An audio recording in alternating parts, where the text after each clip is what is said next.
Right, last video में हमने देखा था कि इन अ कंटेनर अगर लिक्विड भरा हुआ है तो हाइट ऑफ द कंटेनर और डेंसिटी अगर हमें पता है तो हम डायरेक्टली प्रेशर लिख सकते हैं, दैट इज एच रो जी। ठीक है, तो इसमें इंप्लाइड तरीके से ऑलरेडी हमारे एजम्पशंस है कि यूनिफॉर्म है ना होना चाहिए, डेंसिटी यूनिफॉर्म होनी चाहिए, ग्रेविटी यूनिफॉर्म होनी चाहिए, एक जगह पे होना चाहिए। तो ये सारे कंसिडरेशन हम लेके ही स्टैटिक्स में सारे कैलकुलेशन करते हैं। और दूसरी चीज अनएक्सिलरेटेड लिक्विड होना चाहिए कि स्टैटिक ही होना चाहिए। ठीक है, तो अनएक्सिलरेटेड फ्लूइड। तो इन सारे एजम्पशंस को मान के ही हम आगे बढ़ते हैं किसी भी कैलकुलेशन में, तो आप इस चीज को ध्यान में रखिए। तो हमने देखा है कि प्रेशर से क्या क्या होता है। जैसे प्रेशर में हम लोग देखे कि रेलवे लाइंस में ये रेल्स है, तो यहां पर ऐसे फट्टे डाले जाते हैं, मतलब ये क्रॉस वाले जो दिख रहे हैं छोटे छोटे, तो कभी कभी लकड़ियों के होते हैं, कभी कभी सीमेंट के बने होते हैं। इसको बोला जाता है स्लीपर्स। तो स्लीपर क्या करते हैं कि ट्रेन तो इतनी हेवी होती है, तो इन पतली सी रेलवे लाइंस पे, रेल्स पे कैसे सस्टेन कर पाती है, जस्ट बिकॉज ये जो हॉरिजॉन्टली प्लेस किए गए हैं स्लीपर्स एक दूसरे से, ठीक है, इसके वजह से प्रेशर डिस्ट्रीब्यूट हो जाता है। ठीक है, तो ये सॉलिड में हमने देखा है। फिर आपने देखा होगा कि ट्रैक्टर्स के पहिए बड़े बड़े होते हैं, जिस वजह से वो दलदल में नहीं फंसता। तो हमें पता है कि pressure is equal to force upon area. ठीक है, तो इसको हम हमेशा याद रखें। लेकिन जब भी हम फ्लूइड्स में या स्टैटिक्स में हम लोग जब बात कर रहे हैं, तो कुछ चीजें हैं जो थोड़ी सी अजीब दिखती है, and that is nothing but, suppose shape of the container कुछ डिफरेंट है।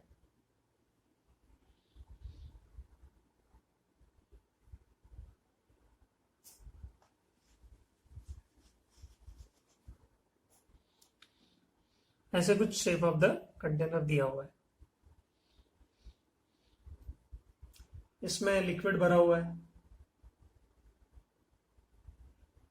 इसमें भी लिक्विड भरा हुआ है।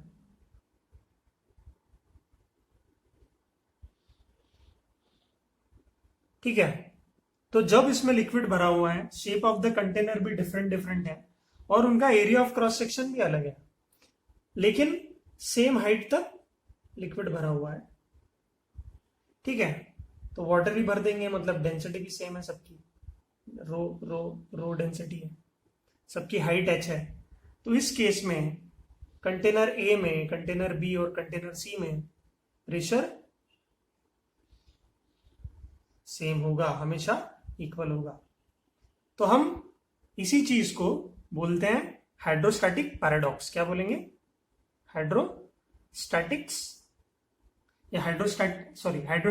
पैराडॉक्स। हाइड्रोस्टैटिक पैराडॉक्स मतलब क्या? हमको लग रहा है कि यार ये दिखने में सही तो नहीं है, मतलब ऐसा कैसे, हम क्वेश्चन पूछ सकते हैं, लेकिन ऐसा ही है। ठीक है, तो ये पैराडॉक्स है जस्ट बिकॉज कि हम बोल रहे हैं कि प्रेशर इज इंडिपेंडेंट ऑफ क्या? Shape and size of pressure है इंडिपेंडेंट ऑफ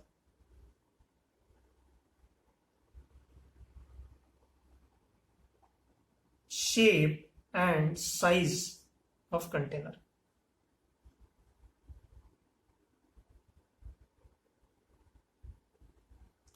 दूसरी चीज कि it is independent of area of cross section, independent of area of cross section.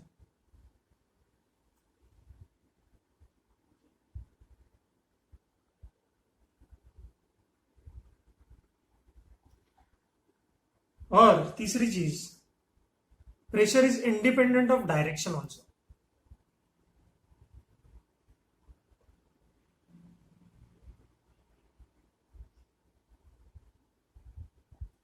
ठीक है, तो इंडिपेंडेंट ऑफ डायरेक्शन हम जब बोल रहे हैं तो इंडिपेंडेंट ऑफ डायरेक्शन कैसे?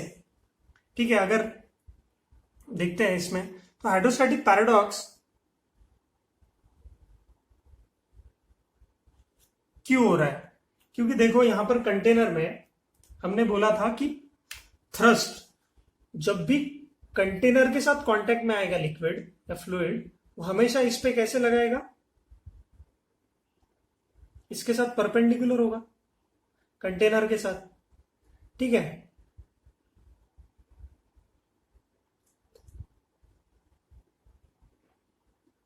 कंटेनर के साथ परपेंडिकुलर होगा। ठीक है, तो उसको रिएक्शन फोर्स भी परपेंडिकुलर ही मिलेगा। इस जगह पे ऐसा मिल रहा है, इस जगह पर ऐसा मिल रहा है, सही बात है कि नहीं? यहां पर कैसा मिल रहा है? अंदर की तरफ में डालू तो ऐसा मिलेगा।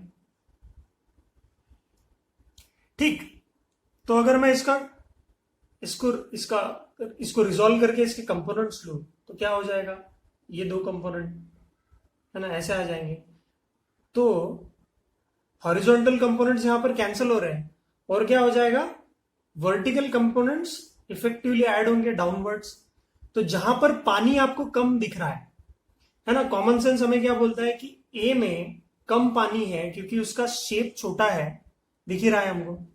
फिर बी में, बी का प्रेशर यहां पर मीडियम रेंज का जो भी है, और सबसे ज्यादा वाटर कंटेंट यहां पर है, तो यहां पर सबसे ज्यादा क्या होना चाहिए था?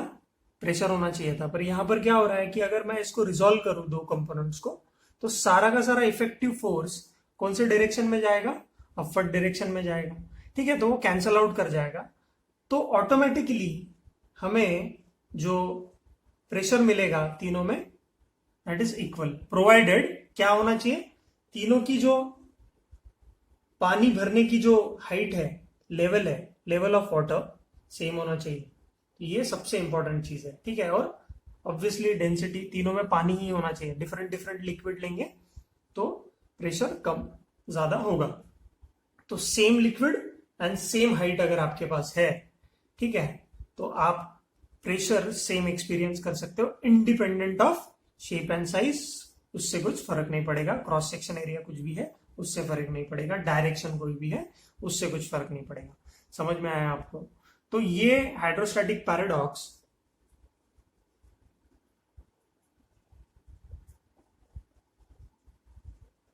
बहुत सिंपल सा फिनोमेनन है, लेकिन आप भूल जाते हो। जैसे कि वैसे क्वेश्चंस आए हैं कुछ कॉम्पिटिटिव एग्जाम्स में इसके, जैसे एम्स में आया है हाइड्रोस्टैटिक पैराडॉक्स में, ऐसे आपको डायग्राम्स दिए जाते हैं, पर हम जल्दबाजी में कभी कभी इसको गलत कर देते हैं। ठीक है, तो बहुत ही सिंपल है, तो इसको ध्यान में रखिए। ठीक है, और एक अच्छा एग्जाम्पल है हाइड्रोस्टैटिक पैराडॉक्स का, दैट इज, इसको बोला था पास्कल्स ट्यूब। पास्कल्स ट्यूब, ठीक है, तो बहुत ही सिंपल सा है कि ऐसा ट्यूब बनाया था पास्कल साहब ने, जिन्होंने हमें प्रेशर के बारे में बहुत सारी चीजें बताई। अगर इस ट्यूब का एक एंड क्लोज्ड है और ऐसे कुछ यहां से आप फिल करेंगे वाटर को, तो जितना भी आप पानी भरेंगे इसमें वो सेम लेवल तक ही भरेगा। तो आप एंड में जब देखते हो इस ट्यूब में जब पानी भर जाता है, ठीक है, तो इररिस्पेक्टिव ऑफ द शेप, जो भी शेप दिया गया है इसका, उसका कोई फर्क नहीं पड़ता। अगर आपने एट द बॉटम कुछ पॉइंट्स लिखे, ठीक है, जहां पर आपको मेजर करना है प्रेशर, ठीक है, तो अगर ये point A B C D E, इन सारे पॉइंट्स पे पास्कल्स ट्यूब में आपको दिखेगा कि सेम प्रेशर होगा, क्योंकि लेवल सेम सीक की है। तो हम बोलते हैं कि लिक्विड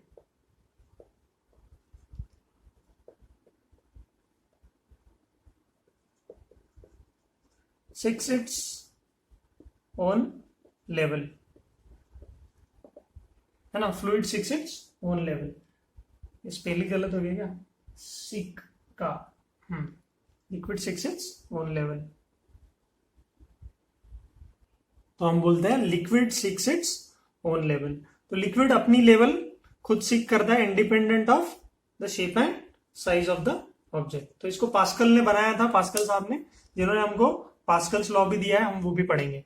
ठीक है, तो हाइड्रोस्टैटिक पैराडॉक्स में आपको ये चीजें समझनी चाहिए, जो इंडिपेंडेंट है, पहली बात, does not depend upon the size and shape, फिर it's independent of the cross sectional area and independent of direction. तो किसी भी डायरेक्शन में आप जाओगे तो प्रेशर सेम ही लगेगा। ठीक है, तो ये बात आप अच्छे से नोट कर लीजिए। So pressure and force on side walls. ठीक है, तो जो कंटेनर हमने देखे थे, ऐसे एक शेप का था कंटेनर, ऐसा एक कंटेनर था, तो इनके साइड वॉल्स पे फोर्स कैसे लगता है देखते हैं। जैसे हाइट दिया गया है, डेंसिटी दिया गया है और ग्रेविटी यहां पर है, तो प्रेशर तो हमको पता चल गया। एरिया ऑफ क्रॉस सेक्शन अगर हमें मिल गया तो हम निकाल सकते हैं force. Force is equal to pressure into area, तो क्या आ जाएगा, H rho g into area. ये हो जाएगा हमारा फोर्स एट द बॉटम। लेकिन अब प्रेशर तो इक्वल है इस पे भी और इस पे भी, और बीच में और एक कंटेनर था, ठीक है, इस पे भी, तो वहां पर डिफरेंट फोर्सेस कैसे लगेंगे। जैसे मैंने बोला था कि वाटर हमेशा थ्रस्ट एक्सर्ट करता है, परपेंडिकुलर फोर्स एक्सर्ट करता है at the point of contact. तो वाटर ऐसे फोर्स एक्सर्ट करेगा कंटेनर पे, तो कंटेनर भी रिएक्शन देगा, नॉर्मल रिएक्शन देगा। ठीक है, तो कंटेनर ने नॉर्मल रिएक्शन दिया, तो सारे के सारे हॉरिजॉन्टल कंपोनेंट्स क्या हो जाएंगे, horizontal component, vertical component, horizontal and vertical, horizontal vertical.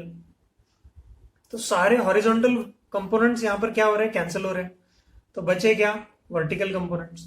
तो हमारे पास क्या बच जाता है, अगर मैं इसका फ्री बॉडी डायग्राम निकाल के सेंटर ऑफ मास पे, ठीक है, इसके रिप्रेजेंट करूं, तो क्या आ जाएगा, इसको इंडिपेंडेंट बॉडी लेता हूं मैं पूरे वाटर को, ठीक है, पानी का ये पानी है पूरा, तो नीचे ये mg एक्सर्ट कर रहा है, ठीक, और इसको लिफ्ट करने वाला जो रिएक्शन फोर्स हमें मिल रहा है वो कौन से डायरेक्शन में, अपवर्ड डायरेक्शन में, जो वेसल्स की बाउंड्रीज ने, वेसल्स ने अपवर्ड डायरेक्शन में लगाया, तो वो इसको मिला, है कि नहीं।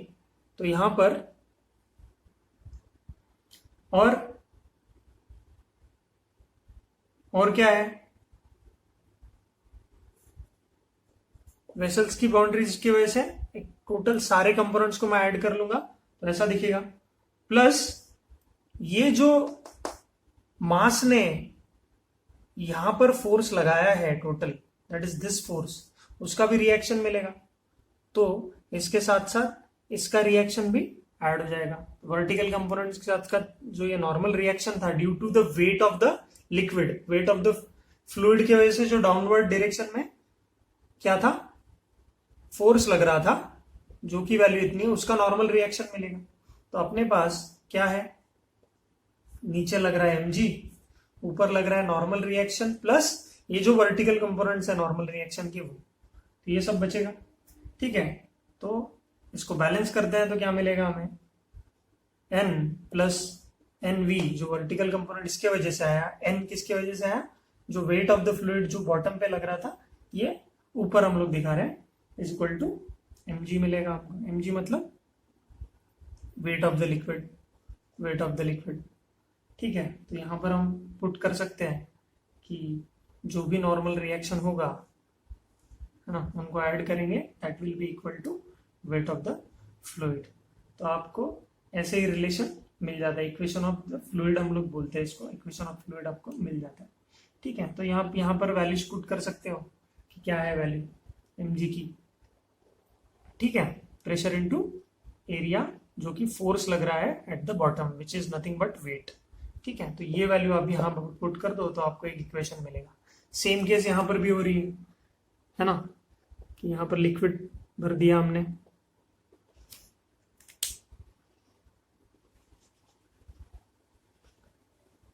लिक्विड भरा है हमने, तो क्या होगा, यहां पर तो नॉर्मल रिएक्शन मिलेगी due to weight of the liquid.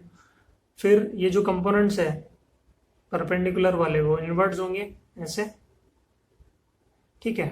तो इसके सारे के सारे वर्टिकल कंपोनेंट्स ऐड हो जाएंगे, हॉरिजॉन्टल कंपोनेंट्स क्या होंगे,